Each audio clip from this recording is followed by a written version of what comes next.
Olá, sejam bem-vindos e bem-vindas ao nosso curso do Evangelho de Marcos. Nós estamos aí nos debruçando sobre o capítulo 1, capítulo que é longo, vai até o versículo 45, para poder entender aí, vamos dizer, as intenções do Marcos ao falar de Jesus. No último programa, nós vimos aí que o Marcos apresenta Jesus como o verdadeiro Messias, mas nem por isso ele ficou aí livre das tentações, das forças do mal que impediam aí Jesus de anunciar o seu evangelho.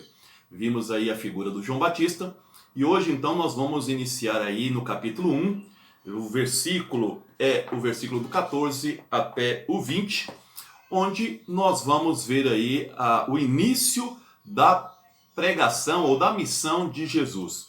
Basicamente o texto de hoje, ele aborda duas questões fundamentais, que é justamente o início da missão, o anúncio do reino, esse é o programa de Jesus, o anúncio do reino de Deus, e também a convocação dos primeiros 4 discípulos. Então é isso que nós vamos ver hoje. Você vai ler o seu texto aí, então é Marcos 1, de 14 a 20. Você lê bem, e aí eu vou explicando agora para ajudá-lo a entender bem esse processo. Então você vai ver o vídeo depois de fazer a leitura desse evangelho. Nós estamos aqui nos esquivando de ler o texto para ganharmos tempo em relação à interpretação, mas isso não impede você de, em casa, fazer a sua leitura, e é fundamental que o faça para entender todo esse processo de hermenêutica, de interpretação do texto. Vamos lá então.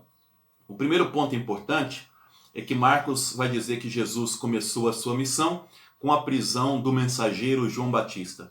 Aqui um dado muito interessante para nós. O processo de pregação de Jesus Cristo começa num processo conflitivo. O mensageiro está preso. Quantas vezes nós deixamos de fazer as coisas por problemas pessoais na família? Jesus também os enfrentou e nem por isso deixava de anunciar com a sua vida o reino de Deus. Então, o João está preso e isso não quer dizer que nós vamos ter que ficar com os braços cruzados esperando que o João seja preso. Então, Jesus continua o processo da sua missão. Isso é muito importante. Jesus também, como qualquer ser humano, passou por processos de conflitos pessoais, familiares e mesmo assim sabia qual era a essência da sua missão e continuou a sua missão independente desses conflitos. Primeiro ponto importante. Segundo, o texto fala que Jesus voltou para a Galileia. Ele vem da Galileia, volta para a Galileia. Jesus ele está longe do templo, ele está longe do centro. É muito importante observar no Evangelho de Marcos, o Marcos frisa muito isso, que o projeto, o programa de Jesus, ele surge no mundo excluído, no mundo da periferia, na Galileia, terra de judeus que não cumprem a lei, terra de gentios. Então, ou seja, é uma periferia do mundo. Jesus e Deus, o projeto é a partir desses que são excluídos. É muito interessante, você que vai aí aos poucos fazendo teologia, nós chamamos que o pobre, a exclusão, o excluído, melhor dizendo, ele é um lugar teológico. É dali que Deus parte. Jesus nasce na periferia, em Belém, ele vive na periferia, e da periferia anuncia o amor de Deus, a libertação que vem de Deus. Então nós chamamos isso de que os pobres e os excluídos, eles são lugares teológicos dos evangelhos, ok? Muito importante essa questão. A Galileia, não entenda aqui a Galileia apenas como uma região, mas como um simbolismo muito forte dentro do evangelho de Marcos, como o deserto também o era, no deserto que está ali pregando João Batista. E o que Jesus anuncia? Duas coisas básicas. A primeira é que o tempo se cumpriu. Aquilo que nós lemos no texto passado do Isaías, que o céu se rasgue, Jesus está dizendo que isso está acontecendo. Então chegou o tempo, o reino de Deus, o reino dos céus está presente. Reino de Deus é o termo que ele utiliza.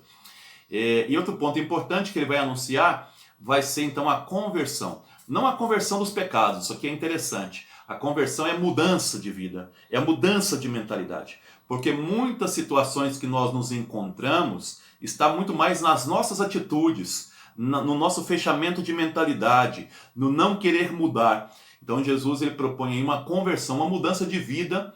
Logicamente que nessa conversão de vida os pecados também serão eliminados. Mas Jesus, diferente do João Batista, ele não frisa a questão do convertei dos vossos pecados. Mas a conversão que Jesus propõe é a conversão da mentalidade. É a mudança de vida. Isso é muito importante aqui.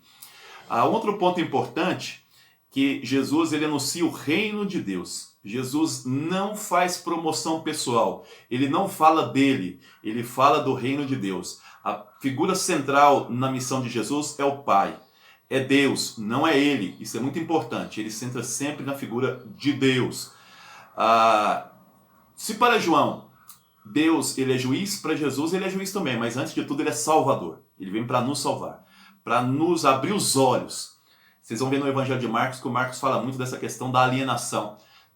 A nossa vida muitas vezes ela está ruim porque somos alienados, não queremos enxergar as coisas, não queremos mudar a nossa vida. Se essa vida muda, se damos respostas diferentes, a nossa vida vai melhorar. Nós vamos ouvir muito de Marcos, tua fé te salvou, tua fé te tirou dessa situação, ok? Vamos aqui mais ainda. Quando Jesus chama os primeiros 4 discípulos dele, e para o Evangelho do Marcos são claros esses discípulos, Pedro e o seu irmão André, João e seu irmão Tiago. Aqui o Tiago nós chamamos de Tiago Maior, o que a igreja acredita que está enterrado lá em Santiago de Compostela, tá? Tiago Maior. Quando Jesus convida esses 4, o Evangelho do Marcos diz claro, eles são pescadores. O Pedro e o André estão pescando e o Tiago e o João estão consertando as suas redes. Aqui aqui é muito importante perceber alguns detalhes desse texto. Primeiro, ele convoca os discípulos não em um templo religioso, não no lugar de oração, mas no mar da Galileia. O mar nos evangelhos ele é simbólico também. Ele quer dizer que o mar ele é ao mesmo tempo, ele tem 2 simbolismos. Ele ao mesmo tempo lembra as dificuldades, mas ele lembra também a missão, porque era pelo mar que se faziam as missões. Então, Jesus nos chama no nosso cotidiano das dificuldades para ser missionários. Por isso a expressão, pescadores de homens. Tá? É no mar da Galileia que Jesus chama esses homens. No nosso cotidiano para ser evangelizadores. É o primeiro ponto. Segundo ponto importante. Então, a convocação parte da vida cotidiana. Eles estão trabalhando. Jesus não está fazendo algo extraordinário no sentido de chamando pessoas especiais. São homens do dia a dia, homens trabalhadores, homens simples.